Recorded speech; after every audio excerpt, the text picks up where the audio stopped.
এখন আমাদের বিয়েতে আর কোনো বাধা থাকবে না। তোমার ভালো লাগছে না? লাগছে। তাহলে মুখটা এমন গোমরা করে আছো কেন? আমার মুখটাই এমন। দেখো জিতু, আমি বুঝতে পারছি তুমি তোমার মার কথা ভেবে মন খারাপ করছো। মন খারাপ করাটা স্বাভাবিক, কিন্তু তুমি তো আন্টিকে ফেলে দিচ্ছ না। তার জন্য যা যা করার প্রয়োজন সবই করছো।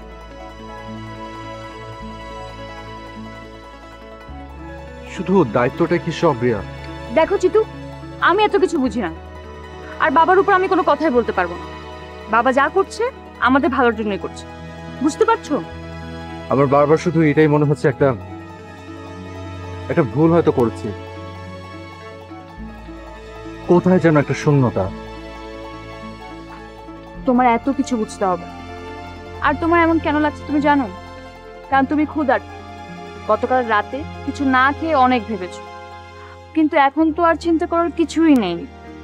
আমরা খেতে পারি, আর আমারও খুব ক্ষুধা লেগেছে। প্লিজ এখন এসব বাদ দাও, চলো কিছু খাই। চল।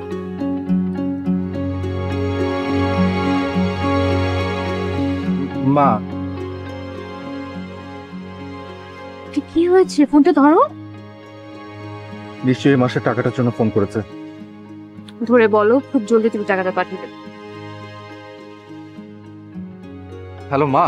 বাবা, এই যে তুই 1000 টাকা পাঠাইলি না, ওই টাকাটা পাইছি। কি? তুই তো টাকা পাঠাইতে এত দেরি করিস না, এবারে এত দেরি করলি কেন? মা, তুমি সত্যি টাকা পাইছো? এই যে টাকা, টাকা তোমার হাতে। শোন, নিজের দিকে খেয়াল রাখিস, ঠিক আছে? আর শোন, রাত জাগিস না। এই যে তোর অফিসের একটা ঝামেলা ছিল না, এটা কি মিশছে? আর কোনো ঝামেলা নাই মা। আর শোনো, আমি আরো ভালো একটা চাকরি পেয়েছি। এখন থেকে তোমার আরো বেশি বেশি করে টাকা পাঠাতে পারবো। অত টাকা দিয়ে আমি কি করবো রে বাবা? তুই ভালো থাকলে আমি ভালো। কাজের চাপ কমলে একটু মাকে দেখে যাস, আর ভালো থাকিস বাবা। নিচের দিকে খেয়াল রাখিস। তোরে কতদিন দেখি না। আচ্ছা মা, আমি আসবো। আমি এখন রাখি, তোর পরে ফোন দিব। কি খুশি হয়েছে না? হ্যাঁ, কিন্তু মা টাকা পেলো কিভাবে? আমি তো টাকা ওসব বাদ পাঠাইনি। দাও, পেয়েছে এটাই বড় কথা। আর তুমি যে আন্টিকে বললে তুমি বড় একটা চাকরি পেয়েছো, এটা চাকরি? চাকরি তো।